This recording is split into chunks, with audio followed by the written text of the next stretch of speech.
Let's proceed. Mr. Chief Justice, Justices. Before the loan process for the Drakopoulos loan was even initiated, the Credit Suisse securitizing entities, who are the defendants here, had contractually agreed to lend the loan originator the funds in order to make the loan. Is that in the summary judgment record, Mr. Collier, that information?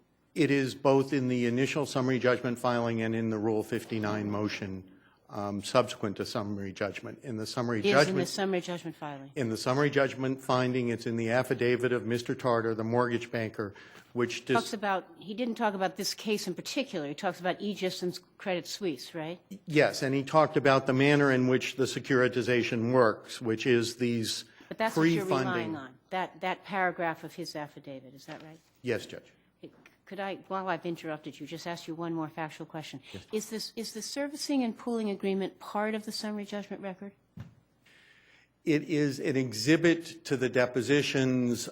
We had agreed when we designated the material contents that it could be referred to. I attached those letters to my motion. I don't need it for the purposes of these arguments. No, I just want to know whether it was part of the record that was before the judge in the summary judgment. Fine, Judge, and I hate to confess, but I don't know the answer. I haven't gone back to look at the entire file in the court below, which was incredibly long.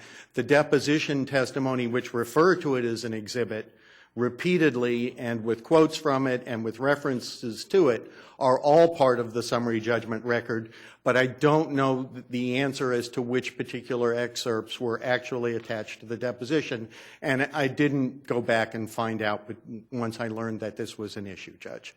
I can tell you that the depositions you'll see and read constantly refer to the pooling and servicing agreement. These terms and the very provisions that I sought to refer to the pooling and servicing agreement for, including the warranties and representations as to the loans and the obligation to repurchase loans which violated the High Cost Loan Act or which were not based upon reasonable income for the profession. If I can turn you to the issue of the Predatory Home Loan Practices Act, what evidence is there that there was no title examination? I know you gave 2 pages in the record that said that the closing attorney had admitted that there was no title examination, but that's not how I read them. He said there was no need to do a title examination because it was all about the title insurance. And he obviously didn't do a title examination because he first saw the documents that day and returned them that day. And there's no title search in the record anywhere in the loan closing file. But, Your Honors, even if you don't draw that inference in favor of the Drakopoulos, which I think on summary judgment is supposed to happen, the closing attorney expressly testified that he was paid $350 to do the closing for attorney's fees. The HUD-1 expressly demonstrates that the Drakopoulos were charged $550 for those closing fees, and that $200 difference alone, along with the rest of the costs, kicks the loan over into a high-cost loan. Equally importantly, Your Honor, are the affidavits of both the mortgage banker and the mortgage broker that the costs were excessive and unreasonable because the statute permits costs to be excluded from the high-cost loan calculation only where they are bona fide and reasonable in amount, and no one submitted any evidence that those costs were bona fide or reasonable in amount. And equally importantly, Your Honor, they permit discount points to be excluded from the high loan calculation only if the discount points actually result in a discounted loan rate, that is a lowered interest rate because the clients paid 2 points for those, for that discount. The Credit Suisse defendants, 30B6 witness testified that she couldn't tell if the loan was discounted and she didn't know whether it was. And both the mortgage broker and the mortgage banker submitted by affidavit evidence that no loan discount rate was applied either, all of which results in points and fees chargeable in excess of 5% of the loan amount, which makes it a high-cost loan. I'm sorry. Well, no. This Massachusetts, this sheet, the Massachusetts high-cost loan, what is that? Is that an official sheet? No, Your Honor, it's the lender's sheet. It's the originator's. Not promulgated by the banking commissioner or somebody else? It is not. It's how they calculate it themselves. However, they clearly understood that the discount points were going to be counted towards the high-cost loan because they included it in their own high-cost loan calculation. And if you look at the affidavits from the mortgage banker and the mortgage broker, there are 3 different interest rates that are, quote, disclosed in the good faith estimates here, none of which indicate a proper discount for the high-cost loan. And as mortgage banker Thomas Tarter testified, the loan at the end of this process was still in violation of the benchmark loan interest rate. That is, even after giving this originator every break, they still charged the Drakopoulos more than their own benchmark loan sheet permitted them to charge for this loan. All of that results in not just a wrongful denial of summary judgment, a granting of summary judgment to the Credit Suisse defendants. Summary judgment should have entered for the borrowers on that claim, Your Honor. Going back to a point you made with regard, the statute identifies certain excluded expenses with Yes, regard. Your Honor. Whose burden is it to show that those excluded expenses are unreasonable? There's no decisional precedent for this. I think that in general the burden of proof goes to the person to the entity with knowledge. But, Your Honor, you don't have to make that determination here. Credit Suisse submitted no evidence that they were reasonable, no evidence that they were bona fide or in good faith. Well, they wouldn't have to if they didn't have the burden, would they? Well, but in the face of the other party submitting affidavit evidence that they were both unreasonable and not in good faith, the summary judgment rules eliminate the conversation about that's not our burden, we don't have to show it. They have to present specific contradictory record evidence to rebut, and at best, that creates a question of material fact, which precludes summary judgment. That doesn't get them summary judgment on the claim, Your Honor. One of the things that I'm a little confused about is, what are the damage? I assume foreclosures off the table, correct? Undoing the foreclosure is off the table. That count is gone, correct? No, Your Honor. All of these statutes allow for rescission of the loan document. Well, that is where I want to get to. Is what is the relief that you are seeking in this case, or the Drakopoulos are seeking in this case? Well, Your Honor, there are 2 kinds of relief available under this set of statutes, under all of them. One is damages, obviously. The other is equitable relief of rescission, and those are separate. What are you seeking? Your Honor, I think that they're entitled to damages at the very least, and that the trial court is going to have to make a decision after the liability is determined as to whether or not there's an equitable remedy available under rescission that will adequately address all of the equities in play. Mrs. Drakopoulos is still living in the house, Judge. So it's not as though possession has ever changed. Who's living in the house? I'm sorry? Mrs. Drakopoulos still lives in the house. Who owns it now? Well, Your Honor, it depends on whether... Oh, who's got... the record says it was sold at auction, so somebody has paper title anyway. They sold it to themselves, Judge. Oh, okay. Okay? So the court, with the parties before it, has the parties before it that it needs to address or fashion an equitable remedy. You had an equitable remedy Yes, Judge. involving rescission. Wouldn't that require the $249,000 to be repaid? Other than as the offset for the monetary damages that are also awardable under these statutes, Your Honor. So that's why I said the court would have to determine whether an equitable remedy was doable, right? Are the damages sufficient to be able to fashion something that's possible for these parties? And we're obviously not there because the court below, leaping over every barrier to summary judgment this court has ever created, decided to resolve factual disputes in favor of one party and enter summary judgment. But, Your Honors, in terms of the statutory scheme here, it can't possibly be that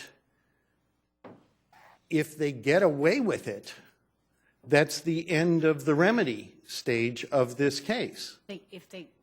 If they get through the foreclosure sale without an injunction, that's the end of the equitable powers of the case. All the statutes provide for full equitable authority. Well, yes, but I mean, there is a timing issue that comes into play, is there not?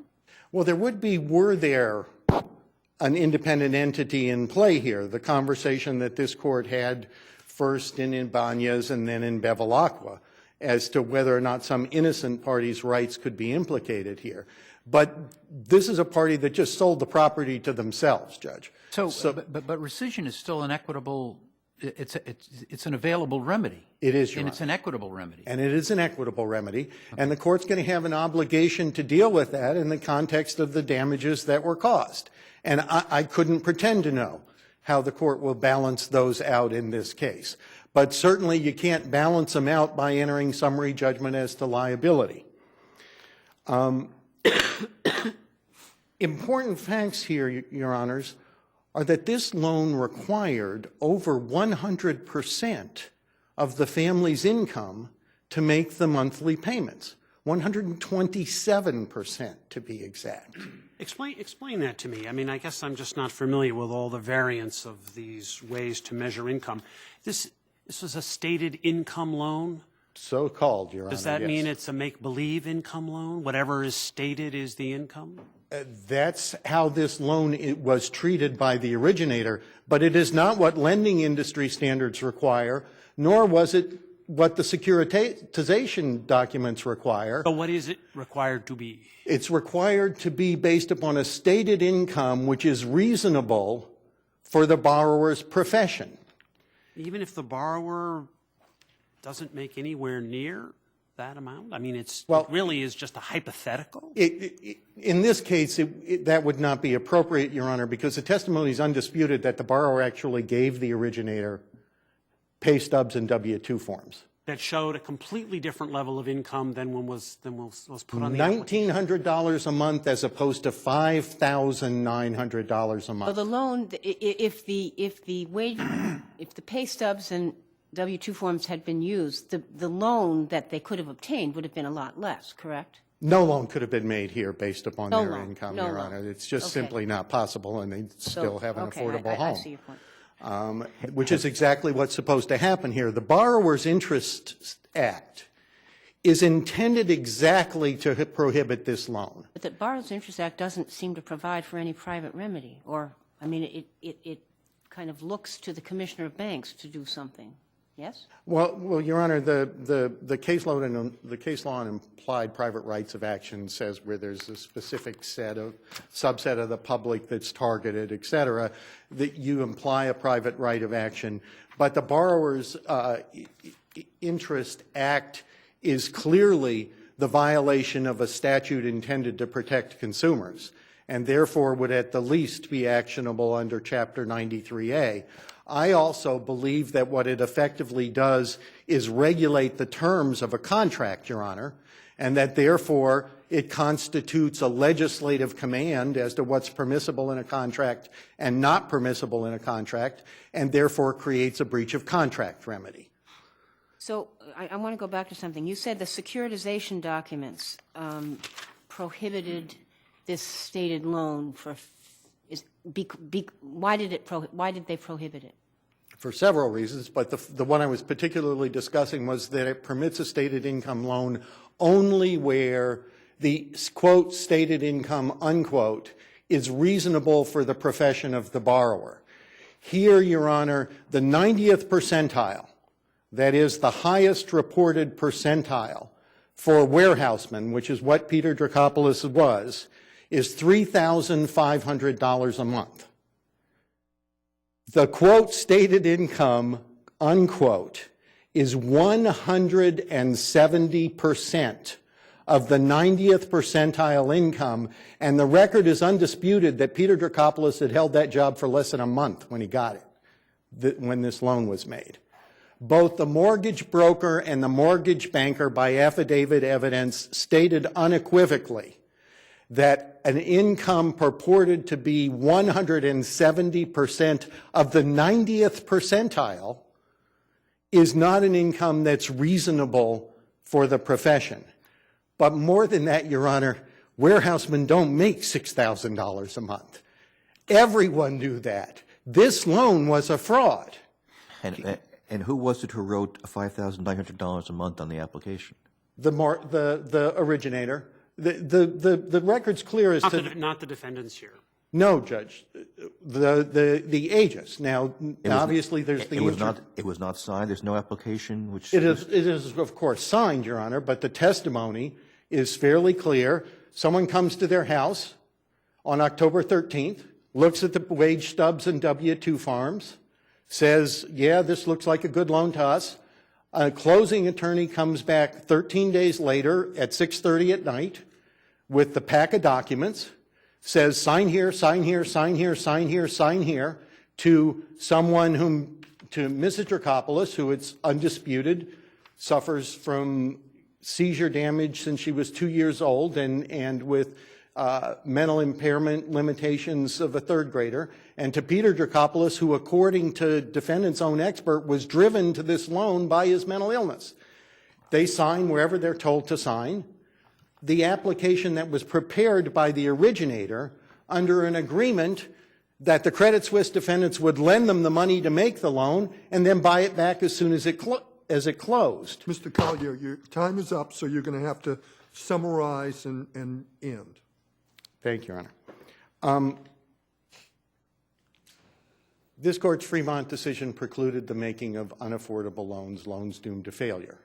A loan that takes 120% of the total family income is exactly that, a loan doomed to failure. In fact, in Fremont, the Court found that loans were presumptively unaffordable where they took 55% of a family's income. Here it's 120%.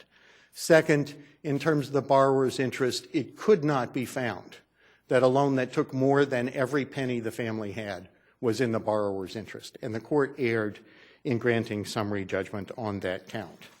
In addition, the trial court, in reaching its summary judgment on these counts, in virtually every place, simply ignored the proper barriers for summary judgment by trial courts. It resolved factual disputes in favor of the moving party to whom summary judgment was granted. It described these borrowers as sophisticated borrowers when they were anything but perhaps most importantly at all, the statutes governing predatory lending were exactly intended to protect a family like the Drakopoulos and their equity in the family home, and exactly intended to preclude the loan that was made here. If this loan is approved, if this loan is properly defensible on summary judgment, then those statutes become meaningless to all homeowners in the Commonwealth. And the common law doctrine that the assignee stands in the shoes of the assignor, which has existed for 200 years, was not changed by the Ford Motor Company versus Morgan decision, where this court affirmed that a claim up to the amount of the debt was available against the assignee, even where the assignor is wrong in that case, the defective car, had nothing to do with the assigned credit rights. Thank you, Your Honor.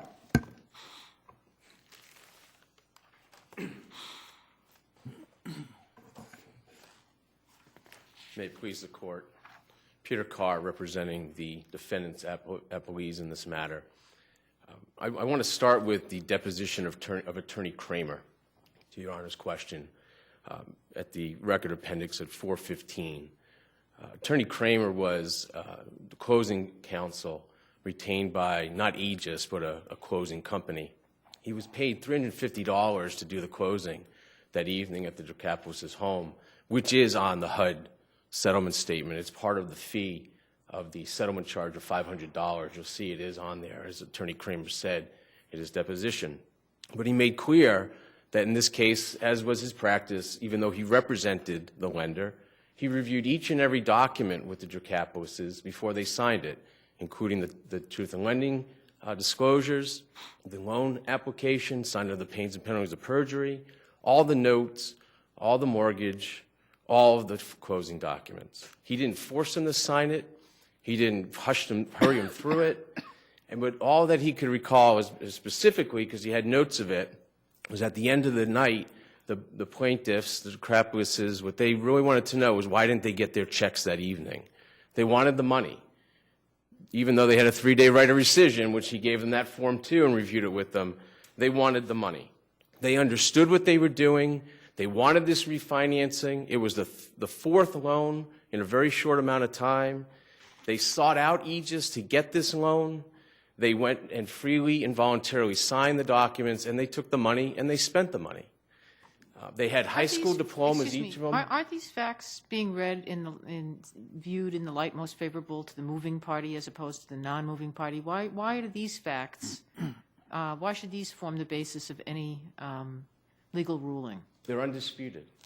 Those facts are undisputed. The Voluntariness and all of these things are all undisputed, you're saying? Absolutely, Your Honor. If you look at the deposition transcript of Peter Drakopoulos, he admits he signed it. There's no evidence that he was forced to sign the documents. You've got an affidavit that says he's in full-blown mania? I'm sorry? Is that right? You've No. got an affidavit that says he's in full-blown mania? No, Your Honor. No, that's not what it says.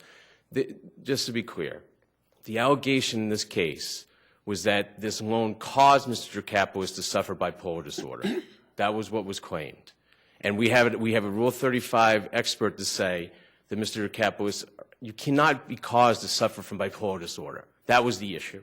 He was not in full-blown, and that's not the evidence before the court. The issue isn't that he signed it. The Excuse me? question is whether he actually had the opportunity to understand the documents because they were explained to him in a way that he appreciated what they said.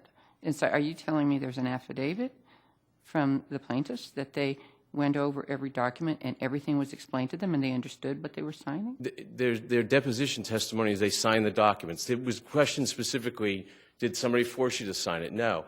Did you have a chance to read them? I would have been there all night if I had to read them fully. That's not the question. But we're talking about the conduct of the originating lender. I represent the defendants who are not the originating lender. The claims were brought here under statute 183C, which is the high-cost mortgage loan statute. So if we conclude that the facts in the summary judgment record, or the evidence, the information in the summary judgment record, a fact finder could conclude that this was a high-cost loan, don't you just lose? Isn't that the issue in this case? If it's a high-cost loan, everything else rolls downhill. In part. I'll answer it this way. Yes, the legislature has said assignees are liable. I concede that point. There's no reason to get into Morgan, et cetera, okay? That's what the legislature said. They didn't say it, just quickly, they didn't say it on the borrower's interest statute. There's no assignee liability under Chapter 183, okay? Yes, if it's a high-cost mortgage loan, there is liability of an assignee. That doesn't end the inquiry because there are other defenses to that. No, but I mean, looking at the evidence in the summary judgment record and the most favorable to the non-moving party, couldn't there be a conclusion? Couldn't a jury conclude? I'm sorry, Your Honor. Couldn't a jury conclude that this was a high-cost loan? Absolutely not. It was less than 5%. There's no dispute at this point. It's like 4.95%. That's correct. There is a dispute. There's very much a dispute whether it's less than 5%. There's not, Your Honor. Not on the record before the court. The only question is, to go to Judge Gantz's initial question, they claim that the $215 title examination fee should not have been accepted in the calculation of the 5% tolerance. That's their argument, period. Well, and Your Honor, Attorney Kramer said his deposition testimony was not that there was no title exam done, that he didn't do it. And the testimony that's cited by the plaintiffs for the basis that there was no title examination done, citing Attorney Kramer's deposition transcript, is not accurate. There is evidence in the record, and it's in the good faith estimates that were submitted as part of this case. It's in the record appendix at page 759 that indicates that Warranty Title Company performed the title examination for $215.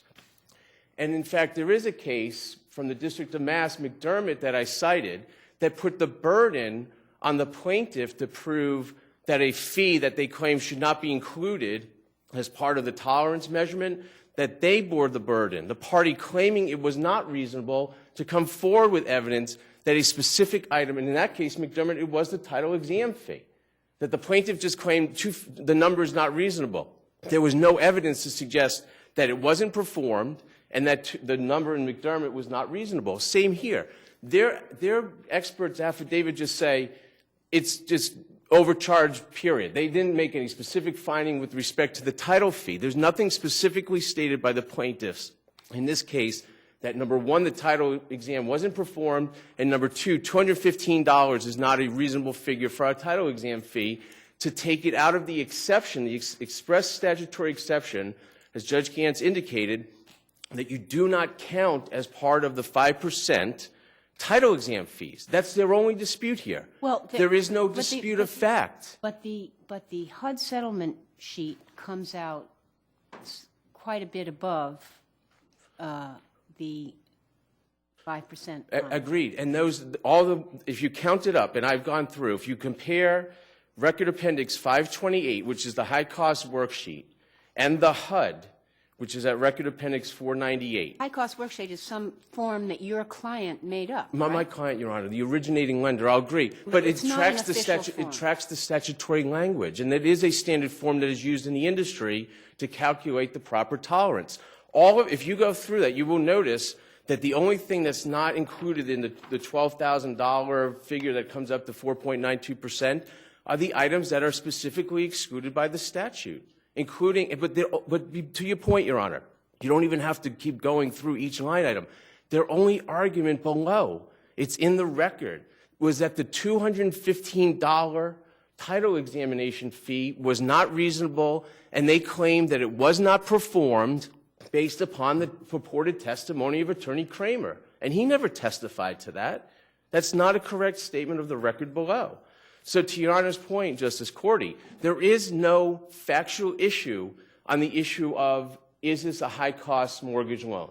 There was none, because they did not prove, and they bear the burden of proving, that it did not come within the 5% tolerance that the statute and the legislature had said the only way. To prove, they've got to show evidence that means it's a disputed issue of fact. They don't have to prove at this point. Your Honor, they had the burden of proving that. Summary judgment, they don't. But they had the burden of bringing forward evidence to establish that it did not meet the 5% tolerance.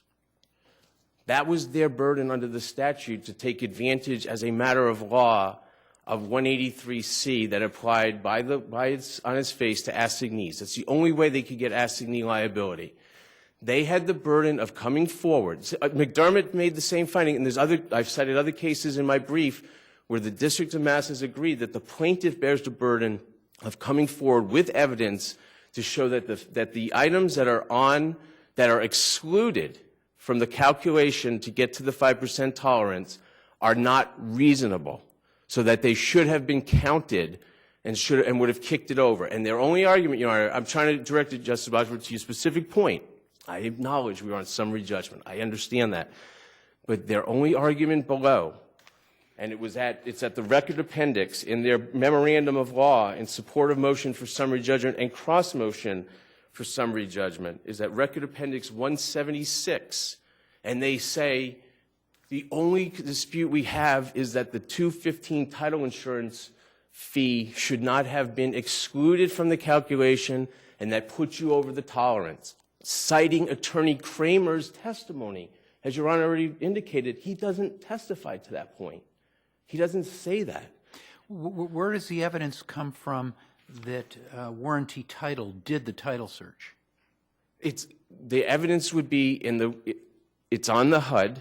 I know that's not necessarily proves, but there is some evidence that, because it's on the HUD, there's some evidence on what I said on the good faith estimates. But is there any affidavit that suggests or that indicates that, yes, there was a title examination fee, and if you look at the records, you'll see that it was Warranty Title that performed the title insurance? Other than what I've already cited to Your Honor, I don't have any evidence in the record. I don't have an affidavit from Warranty Title, if that's your question. Or an affidavit from the originator or from anybody that indicates that if a review of these papers suggests that warranty title did the title examination? I don't, Your Honor, other than what's in the good faith estimates, which has been disclosed was disclosed to the plaintiffs at closing. Look, there was an appraisal fee on there too. There's an appraisal that was provided. Nobody's contended that the appraisal didn't take place. I don't have an affidavit saying that. Obviously, there was a title exam done on this property.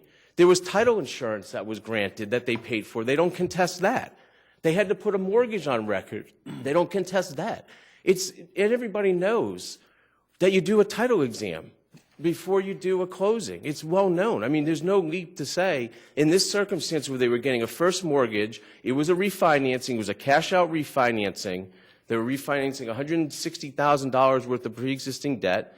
It's on the HUD. There's no evidence it did not occur. And it's their burden, Your Honor, to say, not that Attorney Kramer said he didn't do it, but it never occurred. And that's what other cases have decided. And you're putting the burden a little bit here on an assignee who didn't originate the loan. They didn't do the closing of this loan. That you funded the loan? Do we dispute that we funded the loan? Your Honor, I don't know how to answer that question. I don't know the answer to that question. Those statements of facts about the securitization warehouse lending that were in Mr. Tartar's second affidavit, the 2012 affidavit that came in the Rule 59 motion, he talks about warehouse lending. I don't know the answers to those questions. They weren't in the record in summary judgment. If you look at the undisputed statement of material facts and the arguments that were made in their summary judgment papers below, there's not one mention in those statement of facts about whole warehouse lending, et cetera. Nothing. The only argument with respect to this relationship now that they argue on appeal, this joint enterprise and conspiracy arguments, there's nothing in the record below on that issue. They argued below what they called successor liability, Record Appendix 170 through 171. Successor liability relying on the Graves decision, which is basically an argument about assignee liability. There was no issue about civil conspiracy or fraud or joint enterprise. I'm not talking about any of those things. I'm talking about whether the record shows that your client funded the loan. I don't believe it does, Your Honor. I honestly don't know the answer to that because I don't remember that. That was not an issue that was discussed below. I have not gone back since that time and reread the entire 30B6 deposition. I do not recall that ever coming up anywhere. And, Your Honor, to that point, they're now claiming some sort of veil-piercing theory that because there's some relatedness to the entities that everybody's vicariously liable for everybody else's acts.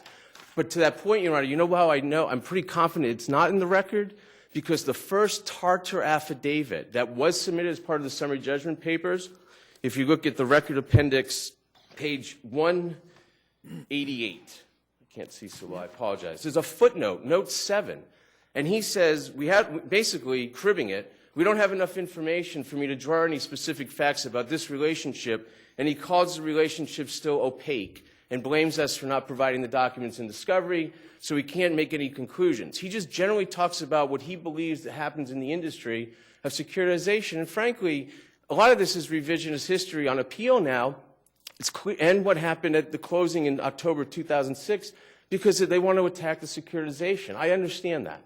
But that's not reality of what occurred with this loan, frankly. Mr. Carr, do you know are you able to answer now precisely what question was asked of Attorney Kramer and what answer he gave with respect to the question of the title examination? It's at page 11 of his deposition testimony, and I don't have that specific highlight. I know the deposition begins at record appendix page 415. So it would be page 11 would be, Your Honor. Well, We'll find. it's But 11 the of the question is, deposition. just so you know, and you can read it for yourself, so please. Yeah. But the substance of the question is, why'd you get out of the industry of closing these loans? And Attorney Kramer goes through with an explanation as to why he got out of closing these loans. It was in response to the question. This is page 424 and 425 of the record. This was the question: was the discontinuance of your real estate closing practice affected in any manner by problems that arose from closings you had conducted?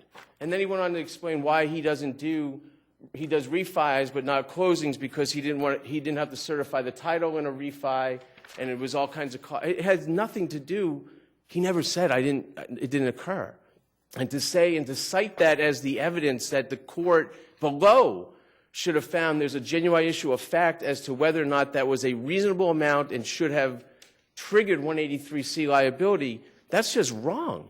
The Superior Court judge got it right because there was no evidence that the plaintiffs presented below to meet their burden of, they cross-moved for summary judgment and they opposed summary judgment. But there was no evidence from below that the Superior Court judge could have found that Attorney Kramer's testimony supported that position. If I may, and I'm sorry that you're over the limit in terms of time, do you agree that there would be assignee liability with regard to any contract or quasi-contract claim? Under which count, Your Honor? I apologize. Under which theory? Well, unconscionability, I assume, is a contract type claim. I don't know about that because I haven't seen any case that says that an assignee is liable on an unconscionability ground. I have not seen that case cited. I don't know if that's still on the contract. That would be under how I read the Morgan case, and you all can read that. I'm not going to say what it says. It could be construed an off-the-contract type equitable theory because it assumes a quasi-contract. It's a quasi-contract theory of recovery. So I say it's off the contract, but I've seen no case cited that says that you can hook an assignee with unconscionability. But to that point, Your Honor, it is a conjunctive test. It has to be oppressive and unfair. Zapata, footnote 13. It's a two-part test. Page 293, I believe, of that decision. It's both. And they'd have to find procedural and of substantive unfairness, even get to the issue, Your Honor, of that consideration of assignee liability I would submit. It is a two-part test, notwithstanding the arguments in the brief.